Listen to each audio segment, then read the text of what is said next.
So we're obviously talking about diversity today. I'm Simone Berry, co-founder of People of Crypto. Our focus is to increase representation, participation, and diversity across Web3 in general. Really excited to see so many women in the audience.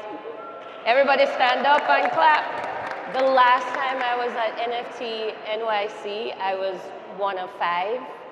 And probably one of 7 black women in the audience. So it's really exciting to see that we're broadening out and even just having these conversations. So we're going to start off with everybody introducing themselves, a little bit about their business and what they do.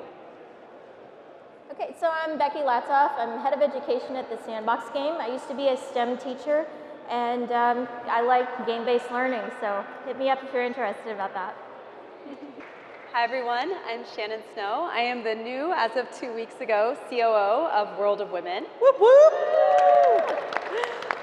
World of Women, as many of you may know, is an NFT collection and global community standing for representation, inclusion, and equity for all. Hi everyone, I'm Ina Moja. I am CEO of Greene and co-founder, and also head of philanthropy at World of Women. Hello everyone, I'm Lady Phoenix. I'm the progenitor of NFT culture. I run Yes Universe, which is a crypto media company, and I'm really excited to be here. Thank you for having me. I'm honored to be sitting next to Lady Fee.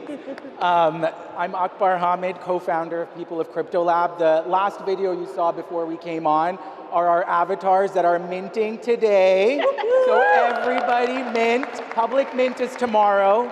So I think everybody in here is pretty well versed with Sandbox and you know how to do it. So we expect to see like 500 more sales after this. I'm also the founder and CEO of Fifth Column and 5 Crypto, which also happens to be Sandbox's creative communications firm, and super proud to be here with one of the best brands in Web3. Awesome. So I want to start it off with a really simple question. What frustrates you the most about the industry? And where do you think we have the most opportunity? Quick answers. Well, in gaming, I mean, this is something that's kind of personal to me. I was 4 years old the first time I played a video game, and it was on in television, so I'm dating myself here. And I was not given a turn, and it was really frustrating. And then my mom said, you know, you can have a turn in a few minutes. You can have a turn when they're at work. And I got my turn, and I destroyed their high scores at 4 years old. And that's the thing. You need your opportunities to just be part of things if you want to. And so for me, at a very young age, I learned a lesson that I'm not going to be treated differently because of who I am. And I want to make sure that this is a space where that whatever you see as your identity, you know, for me it was being interested in STEM and science and being told that that's not feminine, and games, the same thing. It was always a struggle for me, and I want people to be able to be who they are and be welcome in this space because they all belong. Shannon? I think part of what frustrates me is I spent 15 years working in traditional tech, and I think part of the promise of Web3 is that we're going to do things differently. But when I look at some of the demographics of the space, already history is repeating itself. So it's one of the things that made me feel very strongly why I had to jump into Web3 now, because I didn't want to see this history of not seeing enough representation repeat itself so quickly. For me, one of the most important things is that we don't repeat what's, you know, in the society, and how we can, as a young industry, shape this in the best way possible from the start, and you know, do our best to include everybody and, you know, not let anyone behind. And it's part of our duty and part of one of the reasons why all of us came into Web3. Sometimes it's about wanting a change or wanting something, a sense of belonging. So I think that it should be diverse and super inclusive. I think one of the opportunities in the space that leads from frustration is the lack of intelligence around our narratives. I think oftentimes we want to point out what needs to be corrected in the space, but we aren't really thinking about it with longevity. We're thinking about it right here, right now, what we can do in this moment. And with be great if people in the space thought a bit more long-term, since blockchain sort of invites the idea of thinking forever, since now we have an immutable ledger.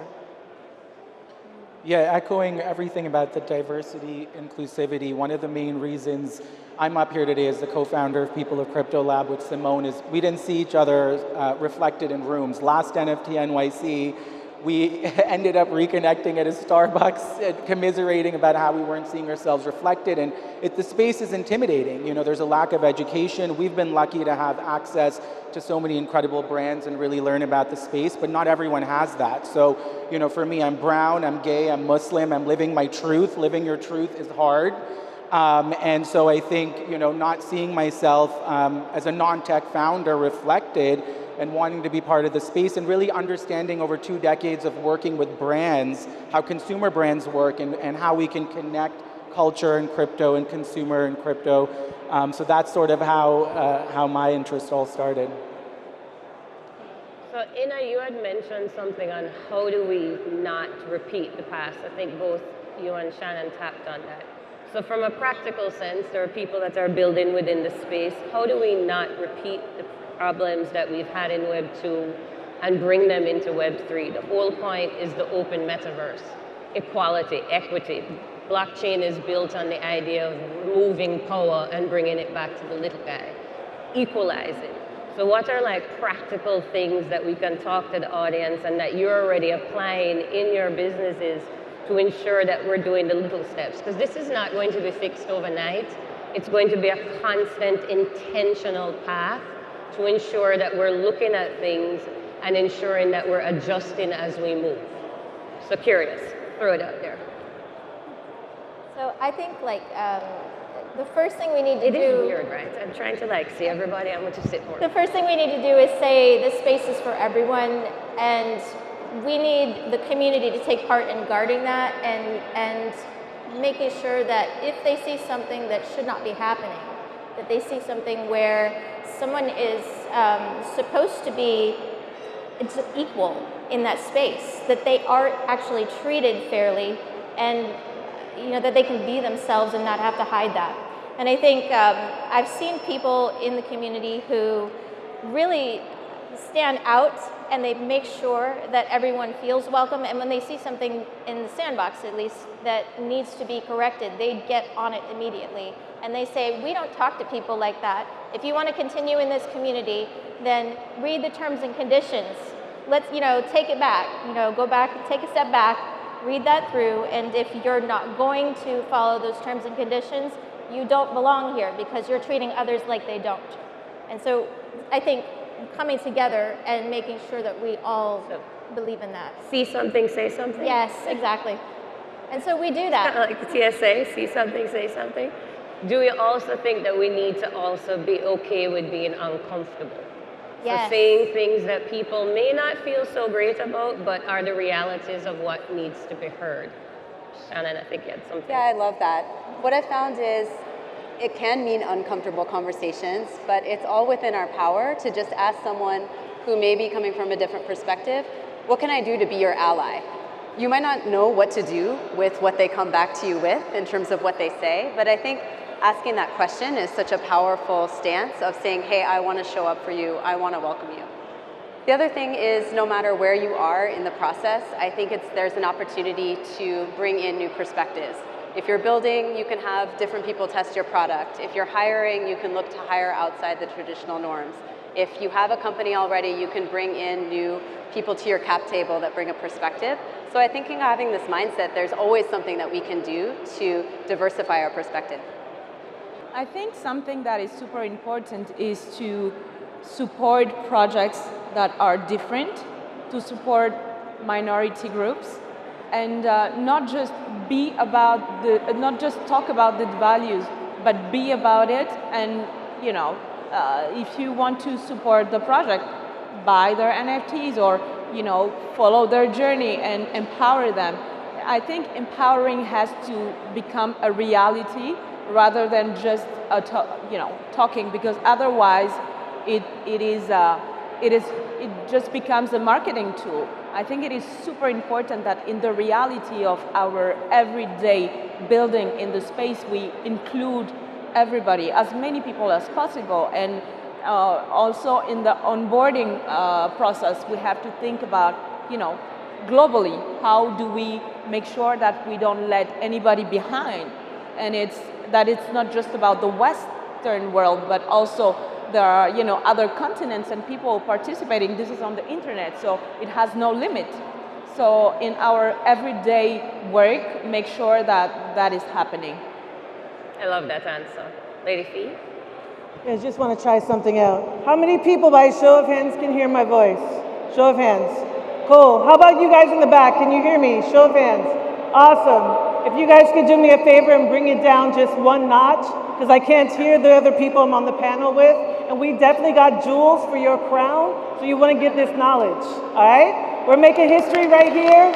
You're a part of our history. Lady Fee. Yeah, so if you can, just like, just a little bit. There you go. Look at y'all. What? Clap for yourselves. Thank you.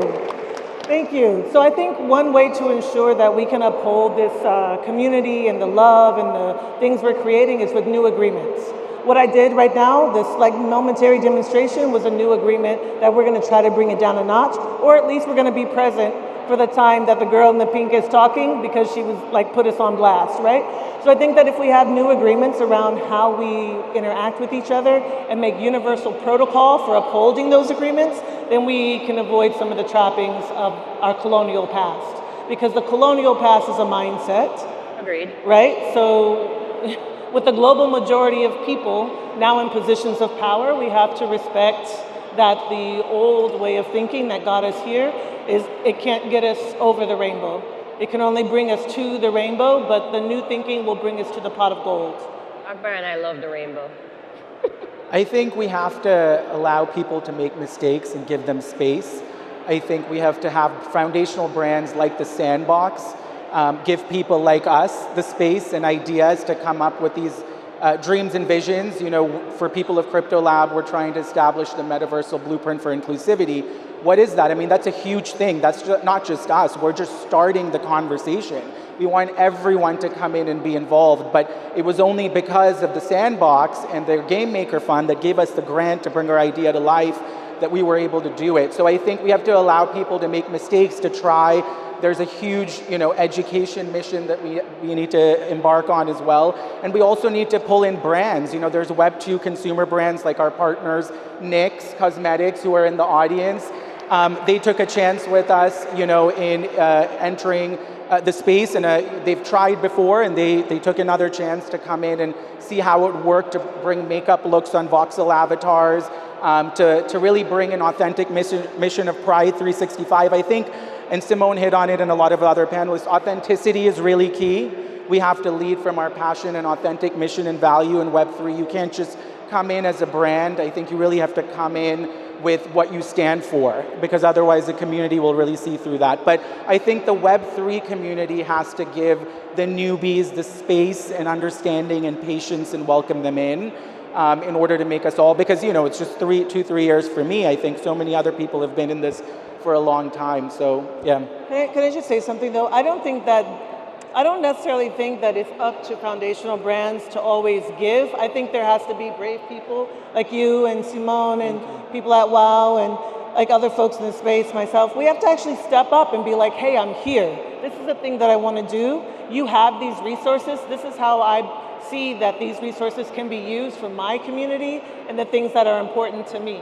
And we have a big enough community that people would be interested in using your tools in these ways. Right? So if we expect people to give us, we're never going to get. We have to actually step up and be like, hey, we need to partner because X, Y, and Z. No, you're so right. Yeah. No, thank you for reframing it that way. It's so true, because we have incredible stories to tell, and we've always kind of had to fight for that space. So we have to continue fighting. Yeah, absolutely. So for me, the reality, if we just look from a business perspective, for those that aren't listening, companies that are diverse are 30% more profitable. The reality of scaling Web3 without the global majority, which is people of color throughout the world, 84.3% of the world are people of color. So if we think we're scaling without that audience, we have a larger problem. Additionally, Black and brown women, LGBTQ, have an unprecedented cultural influence that moves masses. So if we're not paying attention in the back, or we don't actually look at diversity as a reality, we are not winning, we are not scaling. If you can see now the small percentage of us that are within the space and the movements that are being created, that's the type of scale and build we need. Web 2 is not going to all of a sudden command diversity and then move into Web 3 and say, oh, we're not going to worry about it anymore. So building your projects on this, and let's just talk about it. The Boys Club, 81% of this industry is male. Really happy to see the women out there, ew. But as we look around, most of it is male. How do we create pipelines that allowed access? How do we look at kind of, I'm an anarchist, so I'm all about the demolishing of boys clubs and kind of forgetting about that, and actually build these diversity projects. Like as we look out in the audience, there's not a lot of us still that look like me. How do we open that up? So in the Sandbox we have a Game Maker Fund, which people in crypto is able to get started with. And it basically, if your project is really well put together, then you're going to have a really good chance of getting that funding and that support and that advertising that comes with it to be able to get your project out there and to share it with people. There's no discrimination from that. It's just, it's completely open. So having these opportunities like this that open up the chance for everybody to get in there is something that's really important to us. And I think, I'm excited. I cannot wait to see what it looks like from the inside in the game itself. One of the things that I notice in the space is a lot of people represent themselves anonymously, and then you can't really tell. And so it's hard for people to discriminate against each other because they don't even know who's who. But then you kind of meet people in places like this, and you realize, oh, you see their face for the first time, they introduce themselves, and it's kind of surprising because you never know who is behind it. And I found so many projects I was pleasantly surprised were run by women, and I just felt like so encouraged to see that. But I think we need to make it so that people don't have to hide behind those identities to be able to feel as welcome and as accepted by others.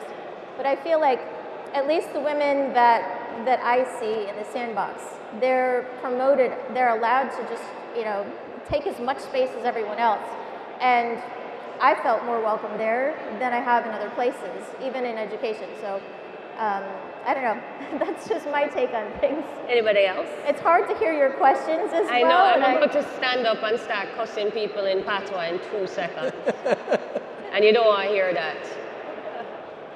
But, oh, wait, was that silence for a moment? I'll happily start cussing. So, Shannon. Yeah. Can you repeat? Basically, we want to understand how we can combat the boys club. So the reality of women, a black and brown man on stage, and we've asked 4 times for people to please keep it down, and we are not being respected by a very simple request. How do we combat that boys club mentality of it's us?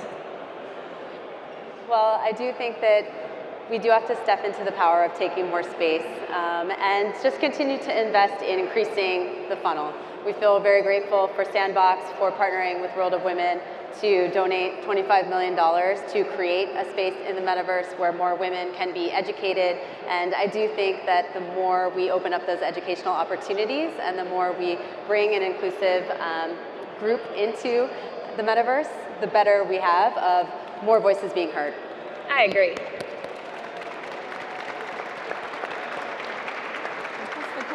That's exactly how I felt about just honestly, STEM. I heard like a part of it, but it sounded really great.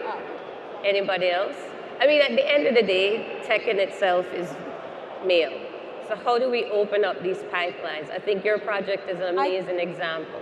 I think what we can do is reinforce women and minority groups and grow and focus our attention on growing and supporting them and amplify their voices and start with giving them a voice first. Like, we need more different groups of people. And so the Boys Club are here. I tend to not, get interested in them, but more focused on how we are building, for the rest of us, and how we can empower them, and how we can, grow in this space, because they are not worried about us. Clearly. Lady Fee, do you have anything before? Yeah, pretty short answer. Like, we need the boys club. I'm not going to pretend we don't, but the boys need instructions. And so I think where there's a failure is that we haven't instructed the boys on where they're needed and how they're needed. I think that to think that we're going to do away with the boys club is a fallacy. It's a pretendo. And so rather than doing away with and sort of like excluding the boys club from the conversations, it's like, great, you're close to this gentleman who's at this company that should be connected in these ways to this incredible project. Honey, friend, homeboy, bro, go speak to your bros and let them know this is what's needed.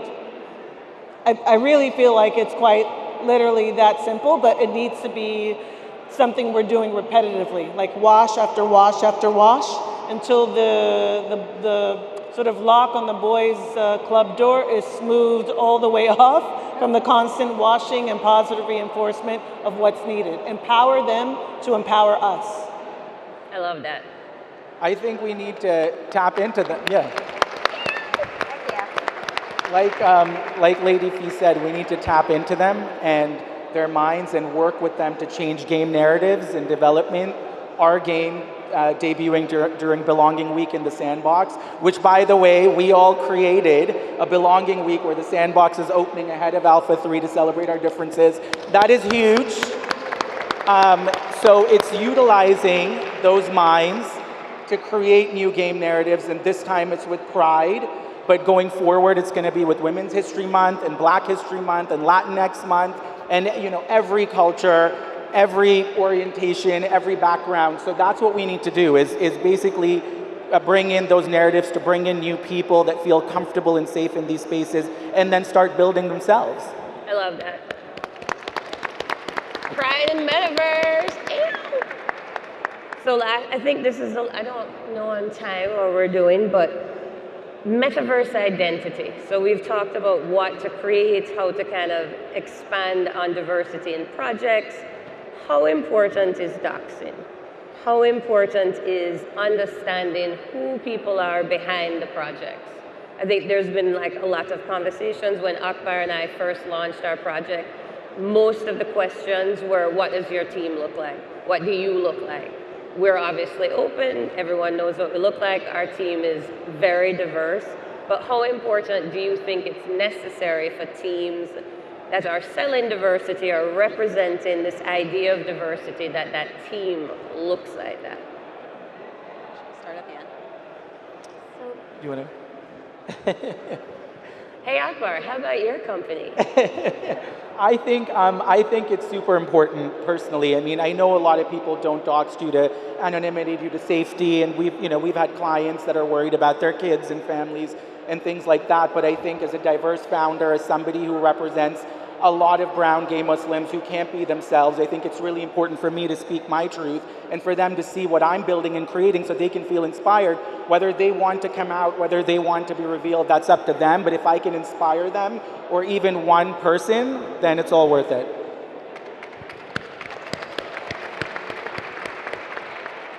I would just say super simply, I think sometimes diversity can be like these sexy nonprofit words that we're just throwing around to generate more money for like rando projects. I think that when people speak of diversity, they also need to be thinking about mental diversity, like people who consciously come from different backgrounds and not just like skin color diversity or, sexual orientation diversity because it's cool. I think those are the baselines, right? And then above that, we need to be thinking about, does this person bring a different level of consciousness and conscious awareness to this project and how we're seeing the market or how we're seeing like the release or the drop. And then two, the biggest example of diversity we have is free every day, it's nature. Nature doesn't really have any sort of like, how can I say, they're not a cyclops, that's not the word I'm looking for, but their vision is not single. Like nature has all the rainbow of color, all the variety of crops and food, and we worship nature on a daily basis because of all the variety, right? So if we really want a lesson on diversity, we should be looking towards nature for a biomimetic strategy on diversity. I think for me, something that is super important is to have diversity, but also to empower everyone. And I think it is super important that there are a lot of diversity talk, but there has to be actions and there has to be empowerment. And otherwise it just becomes a marketing tool, and it's really important because that's how a project or a brand can be stronger, is like listening to different perspectives. But if you hire a diverse group of people and you don't actually listen to them and they're just like faces and colors and genders and stuff, it doesn't make sense. So we really, really have to make sure that you know, every voice is empowered and you know, is part of the process of building. That's so true. I agree. I think authenticity is so critical. One of the things that I think we all hope for in life is that we can go on this journey to be the truest version of ourselves and be our true selves. And that isn't just color of our skin, that's all the dimensions of diversity that we bring. And so I hope that in Web3 we can create an environment where people feel that they can be their true authentic selves, not just the way they were born, but also have authenticity of intention to really do the things that we say that we were going to do, to reach out and befriend others and be an ally. And even if we are coming from a perspective that may be a dominant one, that we are authentic in terms of, do we plan to follow up on our actions and truly make change in the space.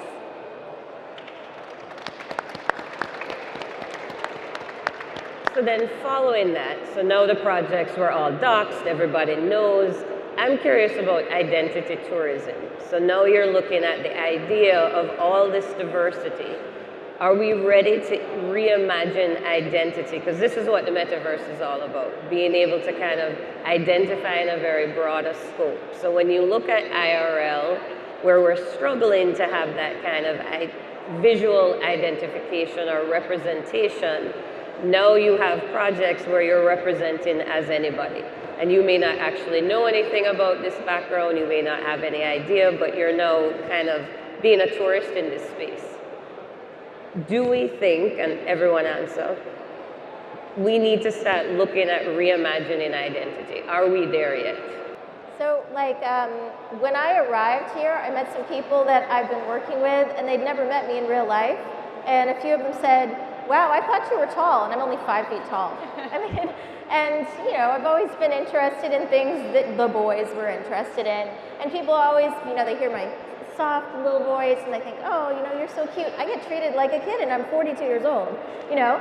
But it's like people try to impose an identity on me in real life, and I don't necessarily want an avatar that's going to look like me in real life necessarily, but I may want something that sort of does, you know? And so I have the freedom to choose that. And that's a great thing about Web3, but at the same time, because of that, it's like you don't know who's behind that avatar that someone might choose, and so it may not be representative. And I don't know, you know, personally, how people will feel about it if I go around with, you know, darker skin than what I have. But if it's purple, I don't think anybody's going to care. So that's the thing. It's it really is something that I personally don't feel like I should be answering how I would feel. But I can just tell you that, at least from my perspective as a woman, and just having these extra feminine expectations on me, that you know, I used to wear ties all the time in middle school, and I wanted my hair really short, and nobody would, you know. But you know, I'm married and I have kids and I have a husband, so everybody's different. And I think there needs to be flexibility to be who you are and to be able to have that choice. And I think it's really up to people who feel like that's something that represents them. Is it okay with them? Are they comfortable with that? And maybe that's a conversation we all need to have on both sides. I don't know. What I think is really cool about the PFP NFT movement is we do have an opportunity to show our values a little bit on the outside.